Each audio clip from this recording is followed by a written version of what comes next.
ღირსი მაქსიმე აღმსარებელი 580 წელს დაიბადა კონსტანტინოპოლში, კეთილმსახურ ქრისტიანთა ოჯახში.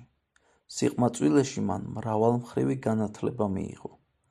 იგი სწავლობდა ფილოსოფიას, გრამატიკას, რიტორიკას, გაეცნო ძველ ავტორებს, სრულყოფილად დაეუფლა საღვთისმეტყველო დიალექტიკას. სახელმწიფო სამსახურში ჩამდგარი მაქსიმე თავისი განსწავლულობისა და კეთილსინდისიერების წყალობით იმპერატორ ჰერაკლეს პირველი მდივანი გახდა. მაგრამ სამეფო კარის ცხოვრება ამძიმებდა მას, ამიტომ ქრისოპოლის სავანეს მიაშურა და ბერადაც აღიკვეცა. კეთილკრძალული მოღვაწეობით წმინდანმა საძმოს გულწრფელი სიყვარული დაიმსახურა და მალე მონასტრის წინამძღვარი გახდა.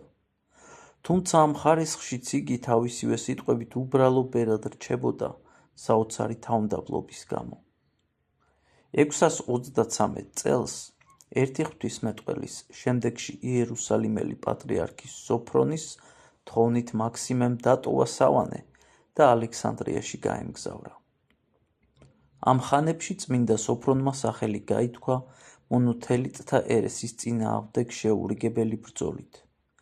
მას შემდეგ, რაც მეოთხე მსოფლიო კრებამ დაგმო მონოფიზიტობა, რომელიც იესო ქრისტეში მხოლოდ ერთ ღვთაებრივ ბუნებას აღიარებდა, მონოთელიტებმა შემოიტანეს სწავლება ერთი ღვთაებრივი ნებისა და ერთი ღვთაებრივი ქმედების შესახებ, რასაც უარყოფილი მონოფიზიტური ცრუსწავლების აღიარებამდე მივყავდით. მონოთელიტობას ბევრი მიმდევარი გამოუჩნდა სომხეთში, სირიასა და ეგვიპტეში. მართლმადიდებლობის ბრძოლას მწვალებლურ სწავლებასთან აძნელებდა ის გარემოება, რომ აღმოსავლეთის სამი საპატრიარქო ტახტი მონოფიზიტთა ხელში აღმოჩნდა.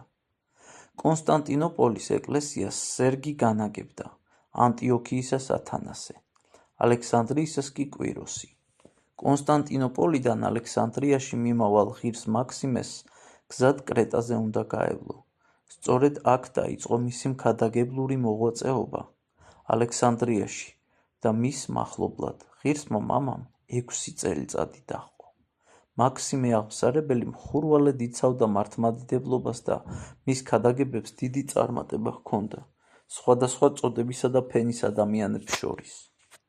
628 წელს გარდაიცვალა პატრიარქი სერგი, 651 წელს კი იმპერატორი ჰერაკლე. ქვეყანაში გამებდა მრისხანე და სასტიკი კონსტანტ მეორე, მონოთელიტთა თავგამოდებული მომხრე. ღირსმა მაქსიმემ კართაგენს მიაშურა და ქალაქსა და მის შემოგარენში კიდევ 5 წელი იქადაგა.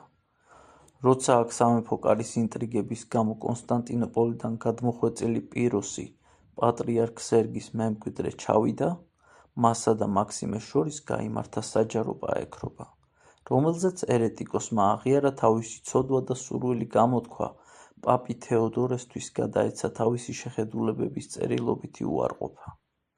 ღირსი მაქსიმე პიროსთან ერთად გაემგზავრა რომში, სადაც პაპმა მიიღო ყოფილი პატრიარქის აღსარება და ძველ ხარისხში აღადგინა იგი. 657 წელს მაქსიმე აფრიკაში დაბრუნდა. 659 წლის ოქტომბერში შედგა კრება, რომელსაც 150 დასავლელი ეპისკოპოსი და მართლმადიდებლური აღმოსავლეთის 37 წარმომადგენელი ესწრებოდა, მათ შორის მაქსიმე აღმსარებელიც. კრებამ დაგმო მონოთელიტობა, მისი დამცველები კი კონსტანტინოპოლელი პატრიარქები სერგი, პავლე და პიროსი ანათემას გადაეცნენ.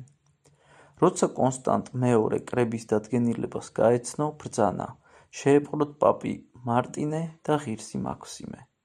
ღირს მაქსიმეს სამშობლოში ღალატში დასდეს ბრალი და საპყრობილეში ჩააგდეს.